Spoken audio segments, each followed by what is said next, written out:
በሕይወት ዘመናችን ውስጥ ከምንወስዳቸው በጣም አስፈላጊ ውሳኔዎች አንዱ ከልጅነት ወደ አዋቂነት መሸጋገር ነው። ከህፃንነት ጀምሮ ራሳችንን እንደ ህፃናት ለማየት ተገደናል። ህፃናቶች የህይወታቸውን ውሳኔዎች ራሳቸው አይደለም የሚወስኑት፣ ወላጆቻቸው ናቸው። ምን መብላት እንዳለባቸው፣ ምን መጠጣት እንዳለባቸው፣ ስንት ሰዓት መብላት እንዳለባቸው፣ መቼ መሄድ እንዳለባቸውና መቼ መመለስ እንዳለባቸው ሙሉውን ውሳኔው የሚወስዱት ወላጆቻቸው ወይም ደግሞ የቅርብ ዘመዶቻቸው ናቸው። እንደዚህ ማሰብ በጣም ስለለመድን በሌሎች ሰዎች ምን ማድረግ እንዳለብን ሊነገርን እንደሚገባ እንዲሰማን ተገደናል ማለት ነው። ብዙ ሰዎች ይህንን ስቴጅ ወይም ደግሞ ደረጃ ማለፍ ይከብዳቸዋል። ከልጅነት ወደ ትልቅ ሰው መሆን ወይም ደግሞ ወደ አዋቂነት መሸጋገር ትልቅ ፈተናቸው ይሆናል። ከዩኒቨርሲቲ በኋላም ወይም ደግሞ ትልቅ ሰው ከሆኑ በኋላም ሌሎች ሰዎች ሊንከባከቧቸውና ወዴት መሄድ እንዳለባቸው እንዲነግሯቸው ይጠብቃሉ።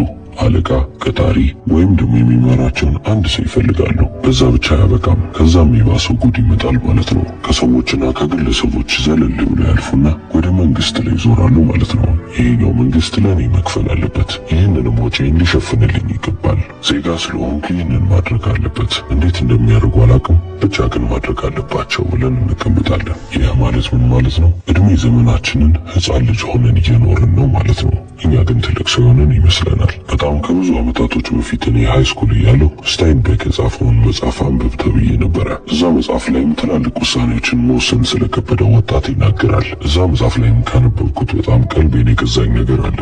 አንድ ወጣት ወንድ የሚሆነው ወንድ መሆን ሲገባው ነው። ብዙ 40 ዓመት የሞላቸው ወጣቶችን አይቻለሁ። ለምን ወጣት ሆኑ ካላችሁኝ ወንድ መሆን እንዳለባቸው ስላልተሰማቸው ነው። ወጣት ሆነው ይቀራሉ። ልክ እንደ 18 ዓመት ወጣት ወንድ ልጅ። ይሄ ለሴቶችም አንድ ነው። ሴት ልጅ ሴት መሆን ሲገባት ብቻ ነው ሴት የምትሆነው ይባላል። ስለዚህ ሙሉ ለሙሉ ኃላፊነቱን የሚወስድ ሰው ይህንን አባባል ይጋራል። አንድ ነገር መሆን ካለበት ኃላፊነቱ የኔ ነው። ይሄ በሌላ አማርኛ ምን ማለት ነው? ራሳችን ላመጣናቸው ችግሮች የሌሎች ሰዎችን ሶሉሽን ወይም ደግሞ መፍትሄ መጠበቅ የለብንም። ሄንሪ ፎርድ እንደተናገረው መቼም ቅሬታ አታቀርቡ፣ መቼም አታስረዱ። በሌላ አማርኛ ይህ ምን ማለት ነው? ደስተኛ ያልሆናችሁበት ነገር ካለ ቀይሩት። ነገር ግን እየቀየራችሁት እንዳለ በፍጹም እንዳታማርሩ። ምክንያቱም ማማረርን ልብ ብለን ከተመለከትን ሁለት ስሜቶች እንዲሰሙን ያደርጋል። አንደኛው ደካማነት፣ ሁለተኛው ደግሞ ቪክቲም ሁድ ወይም ደግሞ የተበዳይነት ስሜት ማለት ነው። አንድ ሰው እያማረረ ከሆነ ተበድያለሁ እያለ ነው። አንድ በጣም ታዋቂ ከሚባል አክተር ጋር የምሳ ዝግጅት ላይ አብሬ ነበርኩና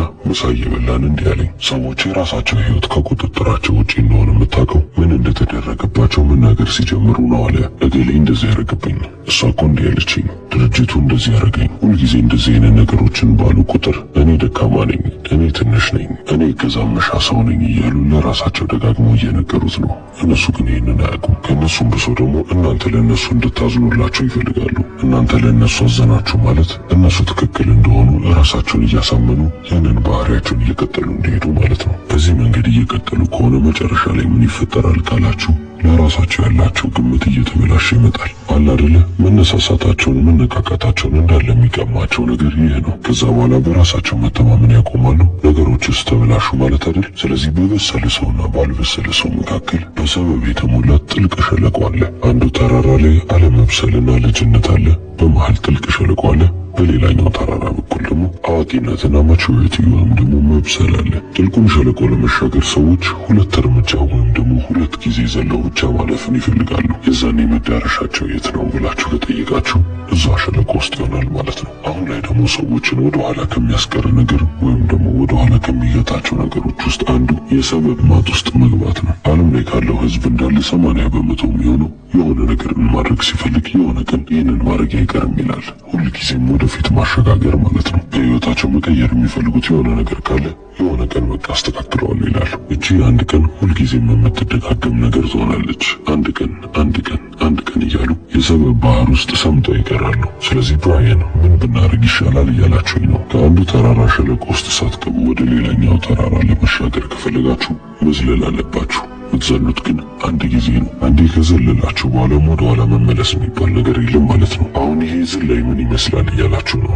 ዝላዩ ለህይወታችሁ ሙሉ ለሙሉ ኃላፊነቱን መውሰድ ነው። በአእምሯችን ውስጥ ህይወታችንን ማስተካከል ወይም ደግሞ ማበላሸት የምንችለው ሙሉ ኃላፊነቱ እጃችን ላይ ያለው እኛ እንደሆነን ስናቅ ያ ዝላይ የበለጠ እያስፈራ ይመጣል። ብዙ ሰዎችም ዘለው የማይሻገሩት ለዚህ ነው። በዛውም ልክ ደስ የሚልም ስሜት አለው። ምክንያቱም ሙሉ ለሙሉ ህይወቴ በእጆቼ ስር ናቸው ብላችሁ ማሰብን እንድትጀምሩ ያደርጋችኋል። ያ ማለትም ደግሞ እናንተ ሙሉ ለሙሉ ነፃነታችሁን አገኛችሁ ማለት አይደል? ስለዚህ እንደ አንድ ግለሰብ የእናንተ ስራ ምንድነው? ያለመብሰል ወደ መብሰል አንድና ትልቅ የሚባል ወንዝ ላይ ማከናወን ነው። ከዛ በኋላ ወደ ኋላ መመለስ የለም። ከዚህ በኋላ በእኔ ቁጥጥር ስር ነው ብላችሁ መራመድ ነው ያለባችሁ። ብዙ ሰዎች የማይሳካላቸውና ስኬታማ የማይሆኑበት ምክንያት ብዙ አይነት ሰበቦችን ለራሳቸው ስለሚያቀርቡ ነው። አንድም መሪ ሲያማርር፣ ሌሎችን ሲወቅስ ወይም ደግሞ ራሱን እንደተበዳይ ሲመለከት አታዩትም። ልክ ማርክ ትዌይን እንዳለው ለውድቀት ብዙ አይነት ሰበቦችን ሰምቻለሁ፣ አንድም ግን ጥሩ የሚባል ምክንያት የለውም። ስለዚህ አሁን እናንተ አላማችሁ መሆን ያለበት ከሰበብ መውጣት ነው። ወይ ያደርጋል ያላችሁትን ነገር ታደርጋላችሁ ወይም ደግሞ በፍጹም አታደርጉትም። በመሃል ላይ ሰበብ የሚባል ነገር የለም።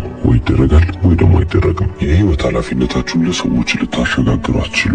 ምናልባት ቁጥጥሩን ልትሰጧቸው ትችላላችሁ። ስለዚህ አሁን ለምሳሌ የእናንተን ህይወት ለአንድ ሰው ቁጥጥሩን የምትሰጡ ከሆነ ያ ሰው በእናንተ ቦታ ሆኖ ይወስንላቸዋል ማለት ነው። ኃላፊነታችሁን ሳይሆን ያስተላለፋችሁት ለዛ ለአንድ ሰው ኃይል ወይም ደግሞ ቁጥጥር ነው የሰጣችሁት። ስለዚህ እናንተ ኃላፊነቱን የምትወስዱ ከሆነ ህይወታችሁ የበለጠ እየተሻሻለ ይሄዳል። በህይወታችን ውስጥ ለሚያጋጥሙን ቻሌንጆች ወይም ደግሞ ፈተናዎች በትክክል ሬስፖንድ ወይም ደግሞ ምላሽ መስጠት የምንችል ከሆነ የበለጠ እያደግን የበለጠ እየጠነከርን እንሄዳለን። የበለጠ ኃይል ይኖረናል። ሰዎችም ዝም ብሎ እኛን ሲመለከቱን የኛ በራስ መተማመን እነሱን ማናገር ይጀምራል። ፊታችሁ ላይ የሚታየው ነገር፣ ኤነርጂያችሁ፣ ሁሉም ነገር ይቀየራል ማለት ነው። በዚህ ህይወት ውስጥም አንድ በጣም እርግጠኛ መሆን ያለባችሁ ነገር ብዙ አይነት ችግሮች እንደሚያገኟችሁ ማመንና መረዳት ነው። በህይወት ውስጥ ችግሮች ልክ እንደ ማዕበል ይመጣሉ። አንዴ ሰብሰብ ብሎ ሊመጡ ይችላሉ፣ ወይም ደግሞ ቀስ በቀስ በየተራ። በደንብ ልትረዱት የሚገባው ነገር መቼም ቢሆን ይህ ችግር ወይም ደግሞ ይህ ፈተና ሊያበቃላችሁ አይችልም። አንዱ ሲያልፍ አንዱ መምጣቱ አይቀርም። በደንብ እየበለጸጋችሁ እያደጋችሁ መሄዳችሁ ነው። ያ ግን የሚፈጠረው መቼ ነው? ችግሮቻችሁን እየተጋፈጣችሁ ስትሄዱ። ችግሮቻችሁን ማትጋፈጡ ከሆነ ያ ችግር እናንተን እያሸነፋችሁ እናንተም ውድቀት እየሆናችሁ የምትሄዱበት ነገር ነው። ስለዚህ ችግሮቻችሁ ሲመጡ እንደ ሌላው ጊዜ መገረም ወይም ደግሞ መደነቅ የለም። መደናገጥም በፍጹም እናንተ ፊት ላይ የሚነበብ ነገር አይሆንም ማለት ነው። በቃ አይደለ በየቀኑ እንደሚፈጠር ነገር ዛሬ እንደዚህ አይነት ችግር ተፈጥሯል፣ ስለዚህ ምን ማድረግ አለብኝ፣ ይህንን ባረግ የተሻለ ይሆናል ብላችሁ ቀጥታ ወደ ሶሉሽናችሁ ወይም ደግሞ ወደ መፍትሄያችሁ የምትሄዱ አይነት ሰዎች ትሆናላችሁ። በጣም ጠቃሚ የሚባለው አስተሳሰብ ይህ ነው። የመሪ አመለካከት ብለው ይጠሩታል። ህይወታችሁንም በቁጥጥራችሁ ስር ለማስገባት አንድ በጣም ጠቃሚ ነገር ያስፈልጋቸዋል። ፋይናንሻሊ ስቴብል ወይም ደግሞ የገንዘብ አቅማችሁ በደንብ ሊዳብር ይገባል።